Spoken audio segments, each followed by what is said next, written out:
t'aime, Bruxelles, je t'aime. Tu m'avais manqué, Bruxelles, je t'aime, Bruxelles, je t'aime. Tu m'as préféré, Bruxelles, je t'aime, Bruxelles, je t'aime. Bonjour et bienvenue dans Bruxelles Je t'aime, l'émission hebdomadaire qui décortique tout ce que vous allez adorer ou détester de la politique européenne. Je suis Maya Delabaume, merci de nous avoir rejoints. Alors au programme cette semaine, tous les regards se tournent vers le Moyen-Orient. Depuis l'attaque surprise d'Israël contre l'Iran la semaine dernière, la violence s'accroît dans cette région du monde. Alors que des milliers d'Européens sont descendus dans la rue le week-end dernier pour s'opposer à la guerre d'Israël contre Gaza, nous examinons de plus près les détails de ce conflit à grande échelle entre deux ennemis de longue date et explorons le rôle que l'Union européenne peut jouer pour désamorcer la situation. Et pour marquer 50 ans de relations diplomatiques, Bruxelles et Pékin prévoient une rencontre de haut niveau cet été en Chine, avec des relations UE-États-Unis au plus bas et des liens Chine-États-Unis au point mort.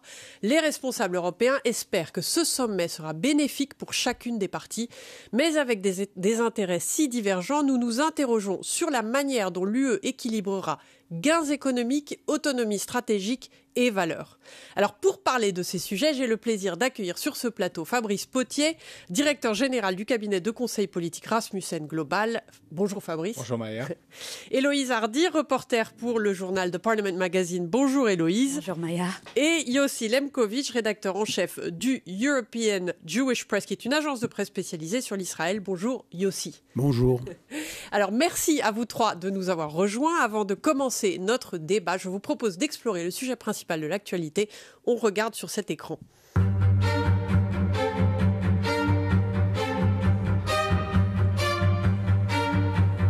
Les affrontements s'intensifient au Moyen-Orient. Après une série de frappes de missiles entre Israël et l'Iran, la région est désormais en état d'alerte maximale.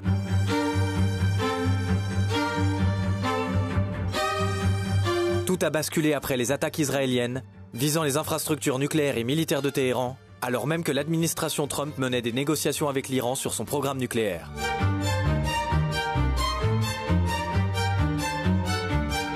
Mais Israël a sans doute compromis toute possibilité d'accord.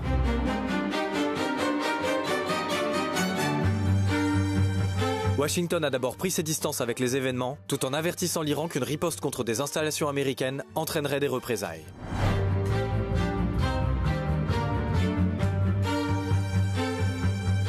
Que va-t-il se passer désormais ? Les États-Unis risquent-ils d'être entraînés dans une guerre que Donald Trump cherche à éviter ? Quel camp choisiront les pays arabes ? Et la diplomatie européenne a-t-elle encore une chance de désamorcer la crise ?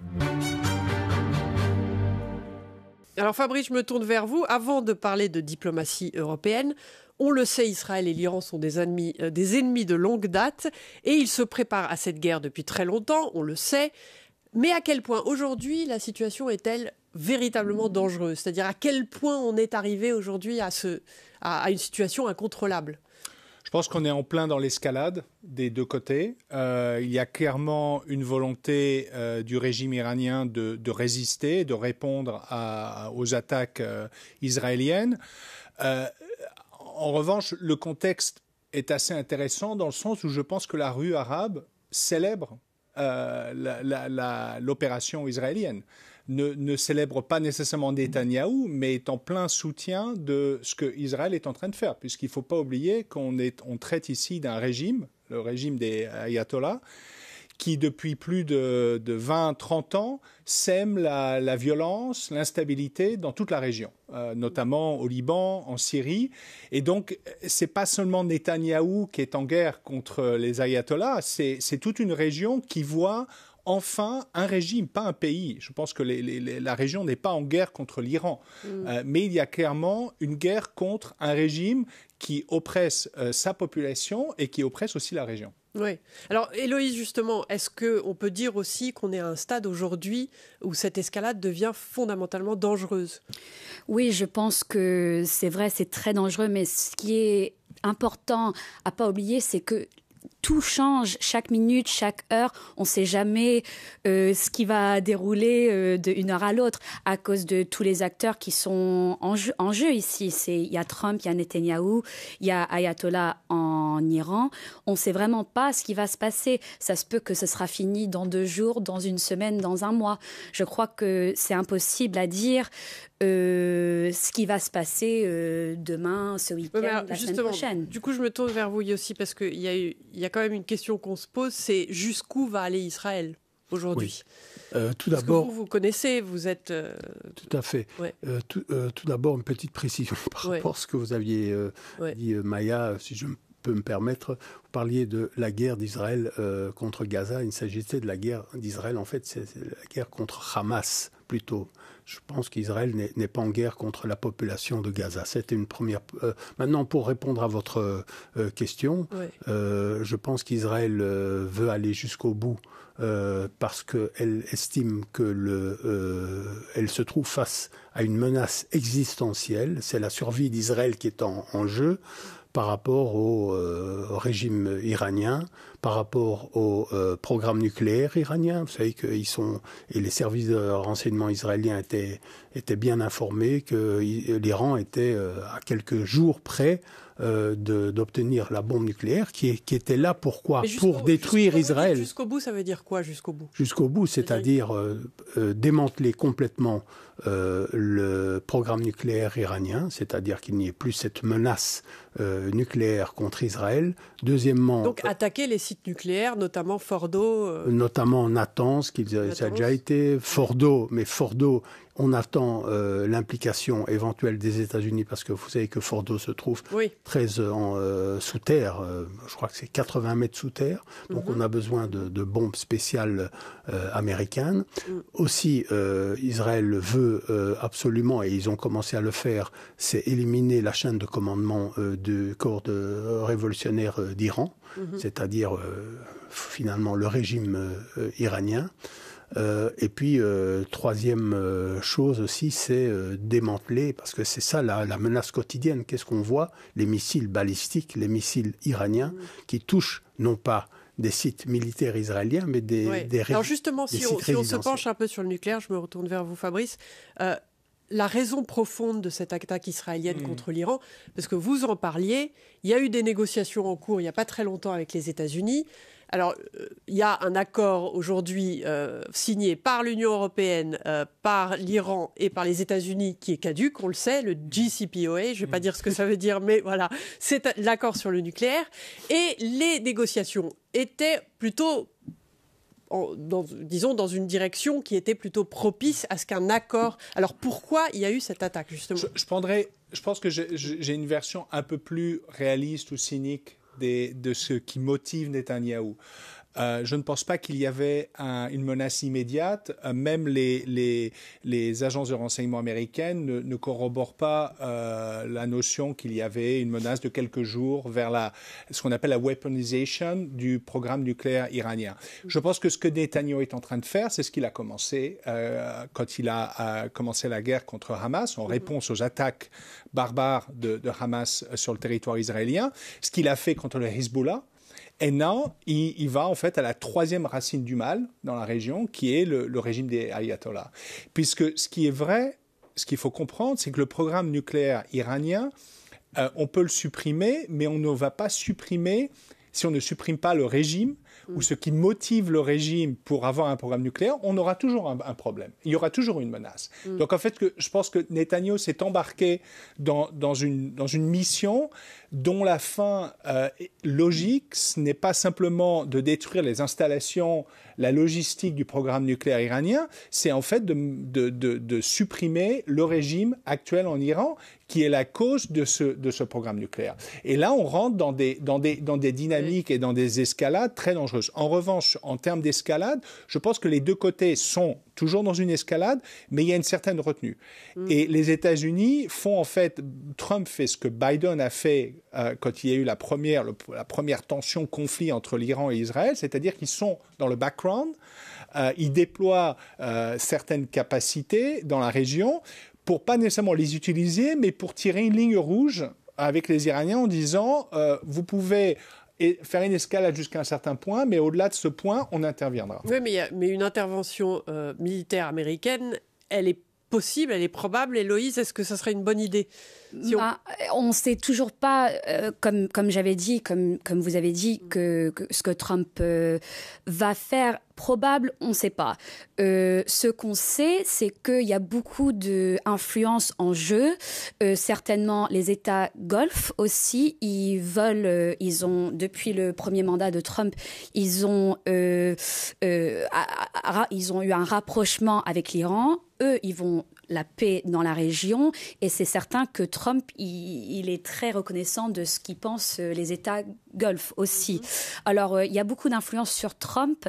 Je pense que celle de l'Union européenne, c'est peut-être la plus faible, mais il y a beaucoup d'influence en jeu ici. Et en tout cas, cette intervention américaine, vous dites qu'elle est essentielle aujourd'hui, en tout cas quand il s'agit de Fordo.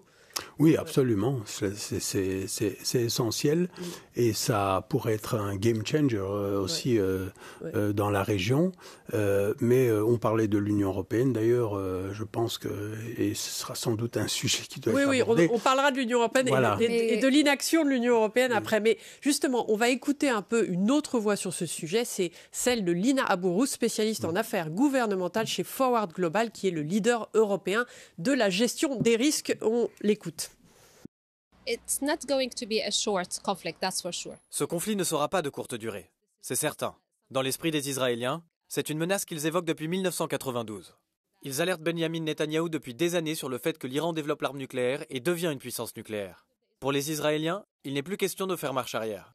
Du côté des Iraniens, ils estiment qu'ils sont en train de se défendre. Mais des deux côtés, la situation échappe à toute logique. And both, there is no logic. The impact on Europe will start immediately, I believe. Pour l'Europe, les conséquences vont se faire sentir immédiatement, notamment sur la sécurité maritime et la protection des investissements européens dans la région. C'est une zone très connectée et interdépendante. À mon avis, nos institutions et nos dirigeants ne doivent pas se satisfaire de quelques tweets ou de simples déclarations. Il faut se mettre autour de la table, prendre une initiative forte et claire et essayer de ramener tout le monde au dialogue. Make a clear initiative, try to bring everybody back on the table. Alors on voit là un appel assez clair à l'action de Lina Aburuz qui demande aux Européens de ramener tout le monde à la table. Alors Héloïse, comment on les ramène à la table justement? Parce que l'Europe, elle est très inactive aujourd'hui dans ce qui concerne justement le Moyen-Orient. On sait que demain, les ministres de l'étranger des pays E3, soi-disant l'Angleterre, l'Allemagne et la France, va se rencontrer à Genève demain pour essayer de trouver une solution. Ce sont les pays qui ont fait cet accord nucléaire, exactement. Justement, exactement. Qu'on appelle E3. Et ils auront aussi, de ce que j'ai compris, la présence de leur contrepartie iranienne pour essayer de trouver une solution ou une manière de déescaler les choses. Si ça a un effet sur Trump, il reste à savoir. Et quel est justement l'impact sur l'Europe aujourd'hui de cette guerre Iran-Israël, Fabrice ?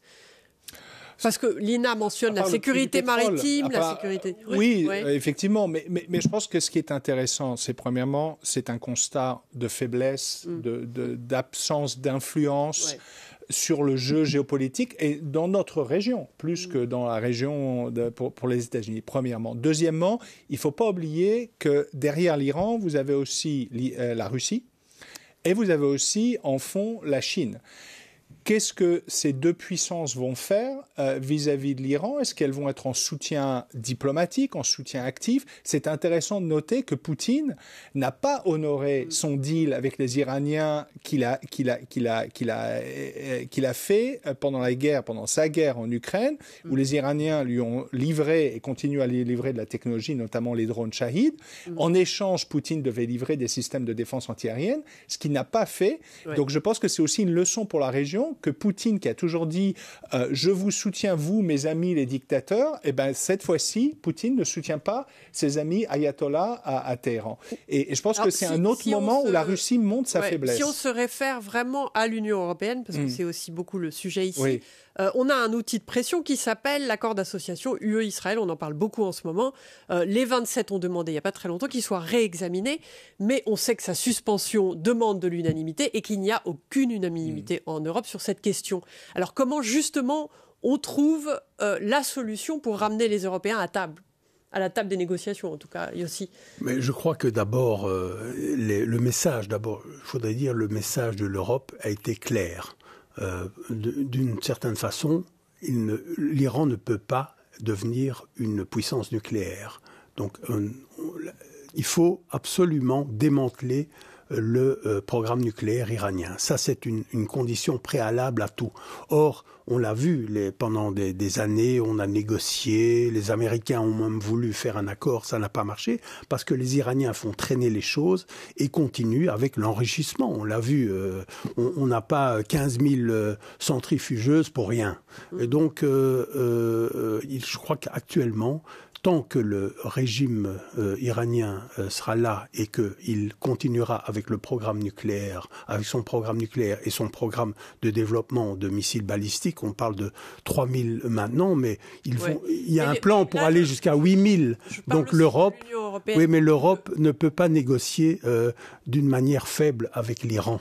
Et c'est ce qu'ils ont toujours fait pendant des années. Mais alors après, est-ce qu'il faut séparer du coup les deux sujets ? Je viens vers vous justement, Héloïse. On a l'Iran, ce qui se passe en Iran, et on a ce qui se passe à Gaza. Il ne faut pas oublier que tous les jours, on a des informations comme quoi c'est plus de bombardements, de tueries. Enfin bref, on sait ce qui se passe là-bas. Est-ce qu'il faut séparer ces deux sujets justement ? Je pense que c'est très important de séparer les deux sujets parce que ça a si on intermêle les deux sujets, après on a des problèmes avec la diplomatie.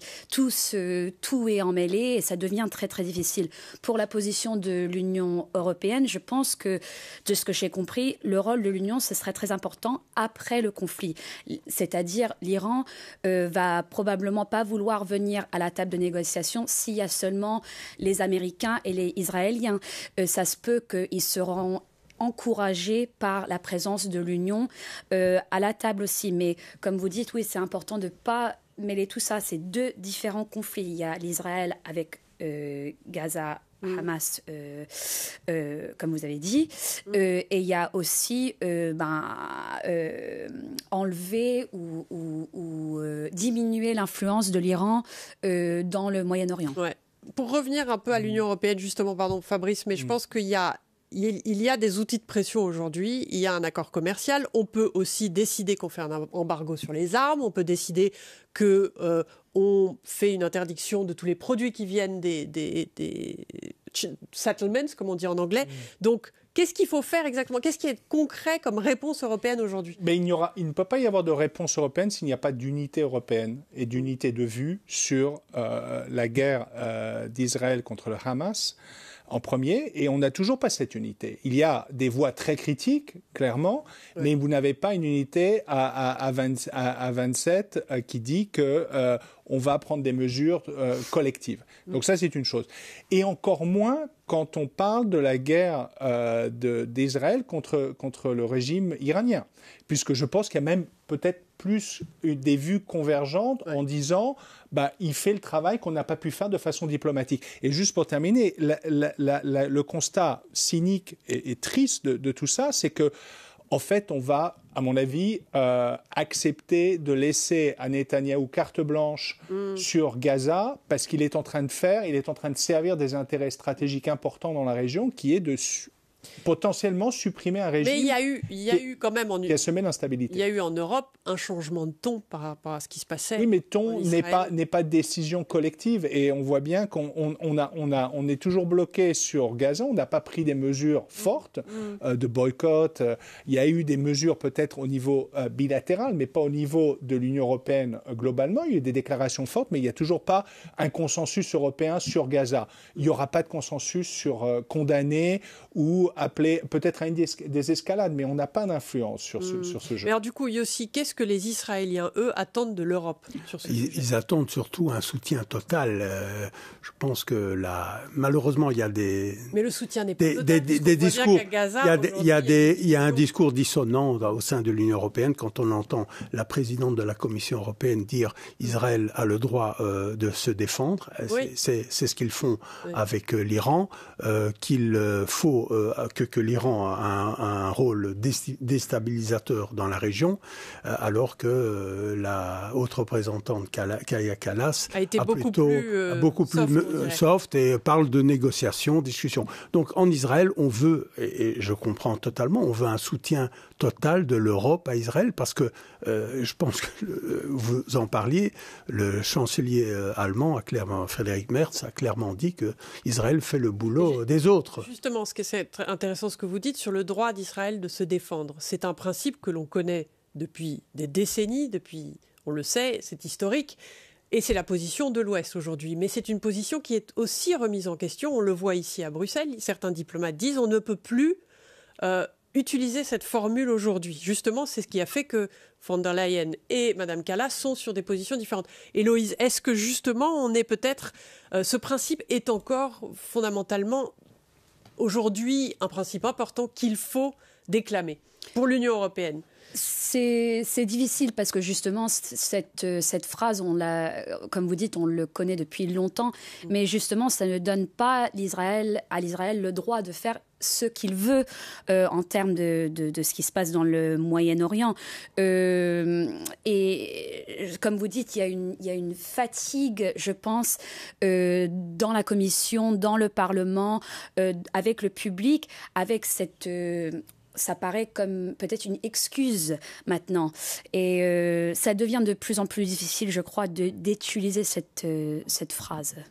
Oui. Si je peux ajouter quand même, ce n'est pas une excuse, parce que quand on voit les plans iraniens de détruire Israël, quand on est dans une position comme Israël, la région, je répète toujours cette même formule, que la région, on n'est pas là-bas au Moyen-Orient comme au Benelux.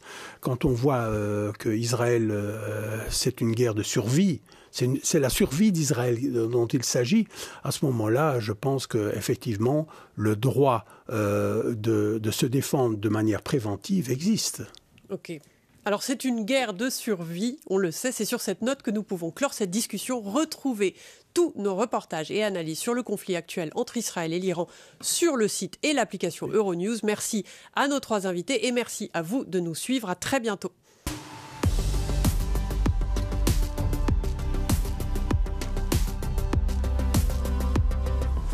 Heureuse de vous retrouver sur le plateau de Bruxelles Je t'aime avec nos 3 invités ici présents. Alors maintenant que les Américains et les Chinois ont trouvé un accord après des mois de tensions commerciales, tous les regards sont tournés vers les relations commerciales entre l'UE et la Chine. Dans quelques semaines, le sommet UE-Chine aura lieu, la première réunion depuis 2023, avec au programme le commerce, la guerre en Ukraine, mais aussi l'espoir chez les Européens d'attirer la Chine de leur côté. Alors Fabrice, je me tourne vers vous. Ami ou ennemi, la Chine? Je pense qu'on est face à un vrai dilemme entre les mesures continuer avec les mesures de protection de nos secteurs économiques, de nos technologies qu'on a mises en place depuis quelques années, ou embrasser le dragon chinois, le dragon commercial, puisque maintenant nous avons un double front. Nous avons à la fois la Chine, mais aussi les États-Unis. Et on voit ça met Bruxelles sous pression. Est-ce qu'on ouvre la porte, par exemple, encore plus à la technologie chinoise dans tout ce qui est véhicule électrique, quand notre secteur européen est à des points de faiblesse, est en crise? Est-ce qu'on accueille justement la technologie chinoise pour faire un bond en avant, littéralement, avec les Chinois et pour pouvoir être beaucoup plus compétitif et innovant dans le domaine des véhicules électriques. Donc il y a un vrai dilemme qui se pose. Et il y a une timidité finalement. Il y a une timidité, il y a des dépendances malsaines, notamment dans les terres rares où les Chinois contrôlent presque 90% du marché global. Donc ils nous tiennent là où ça fait mal, à la fois pour nos secteurs de technologie, mais aussi nos secteurs de la défense. Donc il y a vraiment un équilibre à trouver, à redéfinir, et on voit bien que von der Leyen, qui a une ligne plutôt dure, est en train de regarder si effectivement on peut avoir des compromis où on ne vend pas en fait l'intégrité de nos secteurs économiques et de nos technologies. Donc c'est vraiment le dilemme. On va écouter Li Yang, qui est un ancien diplomate chinois qui suit depuis des années les relations entre l'UE et la Chine. Alors on lui a demandé quelles sont ses attentes pour ce sommet. On l'écoute. Je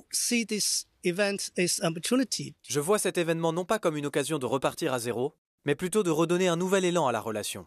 Il n'y aura pas de grand bouleversement, car les éléments fondamentaux de cette relation ne vont pas changer. Du côté européen, la principale préoccupation reste l'équilibre commercial et les problèmes de surcapacité, ce genre de choses.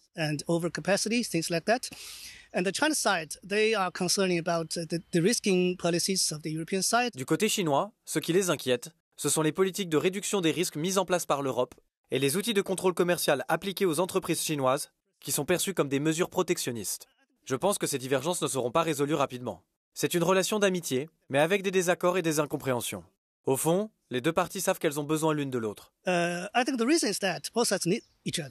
Alors Héloïse, justement, sans rentrer dans trop de détails, pourquoi est-ce que ce reset diplomatique, cette refonte, je dirais, entre l'UE et la Chine est-elle si importante ? Je pense que il y a quelqu'un, je crois que c'était Pascal Lamy, peut-être, qui avait dit qu'une Chine isolée est beaucoup plus dangereuse qu'une Chine interdépendante. Ouais. Et il y a déjà eu de la diplomatie historiquement entre la Chine et l'Union européenne en 2020, où la Chine a fait beaucoup quand même de concessions. Mais je pense que cette fois-ci, la Chine quand même attend de l'Union un deal.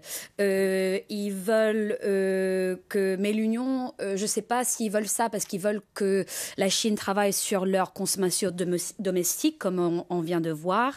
Mais la Chine ne va pas trop aimer ça parce qu'ils sentent souvent qu'on essaye d'enseigner des leçons morales vers eux et ils n'aiment pas ça. Ils vont dire à l'Europe, mêlez-vous de vos affaires en fait. Alors c'est compliqué, mais je pense que la Chine va approcher l'Union plus chaleureusement que de l'autre côté. Ouais, alors il y a aussi justement... Fabrice disait embrasser le dragon chinois. Comment il faut l'embrasser, ce dragon ? Moi, je voudrais revenir sur un point que vous aviez évoqué. C'est le rôle de la Chine. On en revient aussi au premier sujet, le rôle de la Chine au Moyen-Orient. Ouais. Et son rôle, notamment, il fournit les composants pour les missiles iraniens. Et ces missiles iraniens sont non seulement utilisés contre Israël, mais aussi utilisés en Ukraine. Par la Russie. Et alors, il y a ces liens entre la Russie et la Chine. Je crois qu'il faut effectivement faire très attention avec la Chine, notamment sur le plan de la sécurité. Et puis, il y a le côté droits de l'homme aussi. On n'en parle jamais, mais on en parle parfois, mais pas assez. Droits de l'homme en Chine. Donc, ce sont des points très importants. Sûr. Alors, la présidente de la Commission, Ursula von der Leyen, a parlé au G7, donc il n'y a pas très longtemps, d'un véritable choc chinois. Vous en parliez justement. Elle dénonce un système de domination, de dépendance, de chantage. Elle avait des mots très durs et notamment qui étaient focalisés sur ce monopole chinois, sur les terres rares notamment. Alors, comment est-ce qu'il faut répondre ? Vous avez déjà un peu répondu à cette question-là, mais là, von der Leyen a eu des mots très durs. Écoutez, je pense qu'il faut être critique et très réaliste vis-à-vis de la Chine en tant que partenaire commercial qui, en fait, dont les intérêts sont de créer des dépendances. Oui. Ou d'absorber nos technologies, les intégrer et de produire à une nouvelle échelle et de nous dépasser en termes d'innovation. Mais c'est aussi, il faut se regarder soi-même. On a laissé faire, on a accepté que les Chinois étaient en train de construire au cours des 15 dernières années une position de monopole dans tout ce qui est extraction et transformation des terres rares. On aurait pu jouer des cartes différentes. Ça nous convenait parce qu'on leur laissait faire le boulot sale, puisque c'est de la technologie et de transformation assez sale, intense en termes d'énergie. Maintenant, qu'est-ce qu'il faut faire ? Eh bien, évidemment, il faut diversifier. C'est-à-dire qu'il faut travailler avec des pays comme l'Australie, comme le Canada, qui ont des terres rares, qui ont de l'énergie relativement économique, pas chère, pour faire la transformation, pour faire du raffinage, et d'essayer de diversifier nos sources. Mais on ne va pas pouvoir aller d'un monopole chinois à un monopole ou à une position indépendante européenne. Ça va prendre du temps, et je pense que c'est là où il faut être beaucoup plus stratégique dans nos choix économiques et dans nos accords commerciaux et ne pas simplement laisser faire, mais prendre des décisions au long cours. Et c'est là où les Chinois sont très bons. Ouais, être plus stratégique. Héloïse, vous êtes d'accord avec ça, justement ? On parle beaucoup de dérisking, mais je pense que c'est plutôt que l'Europe a besoin de se protéger contre ces effets sans faire une vraie stratégie de risking, quoi. Je pense qu'ils ont besoin de se protéger, mais aussi voir des espaces où ils peuvent, comme Fabrice a dit, quand même travailler. Des alliances stratégiques, on l'a compris. C'est sur ce point que nous pouvons clore cette conversation. Merci beaucoup à notre panel pour leur participation ce week-end et merci à vous de nous avoir suivis. À très bientôt sur Euronews.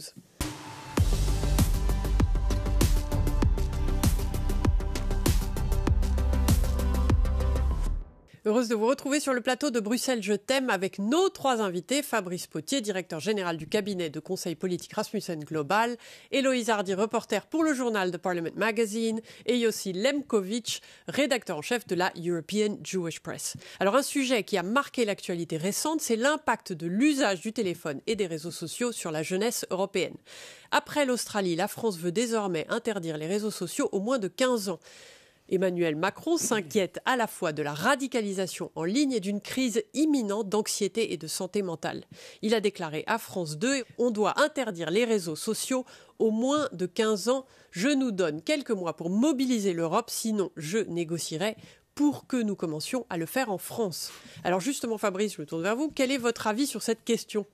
Écoutez, en tant que parent, je comprends tout à fait l'urgence et l'inquiétude de nos dirigeants, de nous, parents, mais je sais également les limites pour comment, déjà en tant que parents dans notre propre espace privé, nous avons du mal à garder une certaine modération, une éthique de l'usage, et je pense que ça devrait commencer avec nous, très franchement, parce que si on regarde combien d'heures on passe par jour sur les réseaux sociaux nous-mêmes, on n'est pas quel message on envoie à nos enfants. Donc, et je pense que c'est bien de légiférer, mais après, comment on applique la loi ?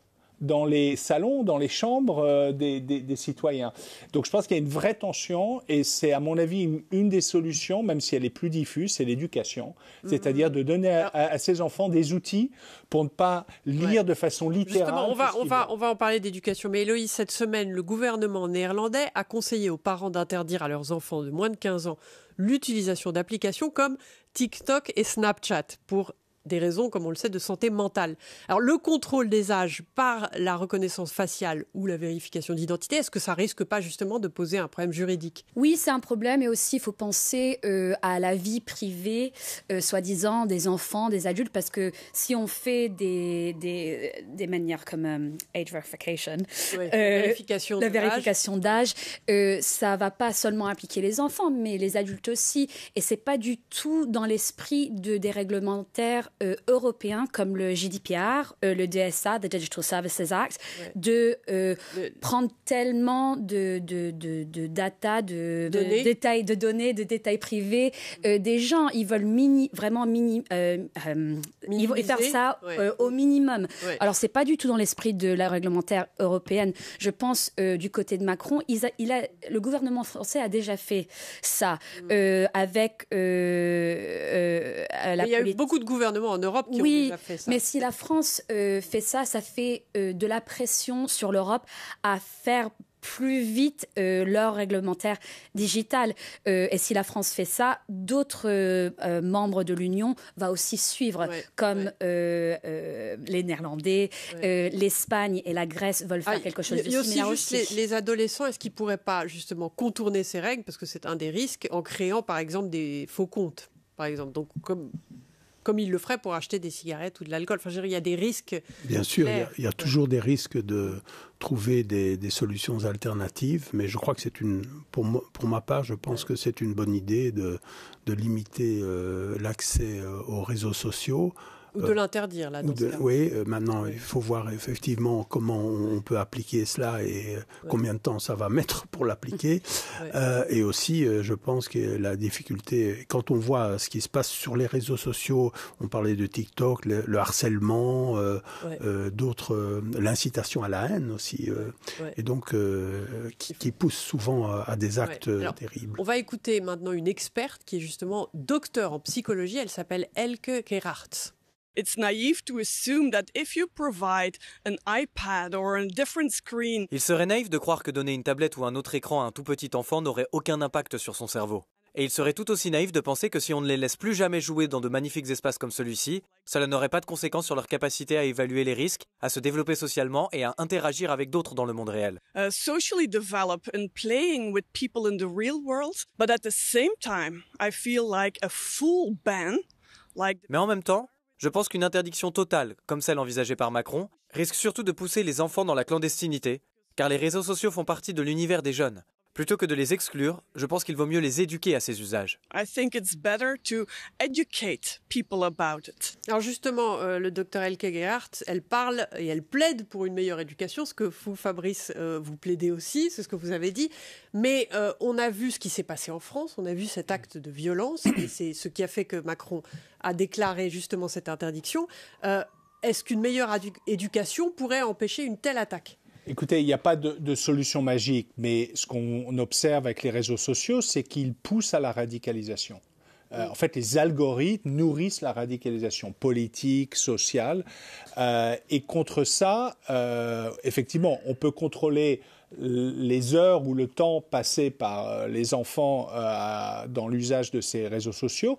Mais en fait, je pense qu'il faut vraiment travailler à la source du problème et leur donner des filtres pour pouvoir questionner, pour pouvoir tester, pour pouvoir juger et ne pas lire littéralement ce qu'ils reçoivent, parce qu'en fait les réseaux sociaux c'est pas simplement TikTok, enfin c'est aussi beaucoup de news. De plus en plus les nouvelles générations maintenant s'informent sur Instagram, sur TikTok. Ouais. Donc il faut leur donner des filtres pour pouvoir remettre ça en question, de quelle est la source, est-ce que ces chiffres sont avérés, etc. Donc je pense que c'est un travail d'éducation à la fois des parents et du système éducatif. Justement, parce que quand vous parlez d'éducation, le rôle des parents, il est majeur, mais quel est leur rôle, justement, Héloïse, aux parents ? Qu'est-ce qu'ils devraient faire pour éviter ce genre de situation ? Si je peux me permettre, j'ai parlé avec beaucoup de charités de protection d'enfants qui ont parlé très très fort sur la modération des contenus sur les réseaux sociaux au lieu de une interdiction totale. Ils sont pas d'accord parce que justement les enfants vont trouver une façon d'accéder à tous les contenus qu'ils veulent, même s'il y a des contrôles, même s'il y a des interdictions. Les enfants sont... Moi, j'ai pas d'enfants, mais j'en étais un. On est intelligent, on sait comment faire. Et c'est plutôt à dire aux plateformes de mettre des stratégies en place pour modérer les contenus de ce qui apparaît sur leur site. Mais c'est ce qui est déjà fait. Mais c'est très difficile à faire aussi. Mais c'est à l'Europe exactement de faire ça. Modérer les contenus, c'est peut-être la solution. En tout cas, elle est envisagée, on le sait, dans l'Union européenne. C'est sur cette note que nous pouvons clore cette discussion. Retrouvez tous nos reportages et analyses sur l'actualité sur le site et l'application Euronews. Si vous souhaitez poursuivre la conversation, quel que soit le sujet, écrivez-nous à bruxellesjet'aime@euronews.com ou via les réseaux sociaux. Merci à nos 3 invités et merci à vous de nous suivre.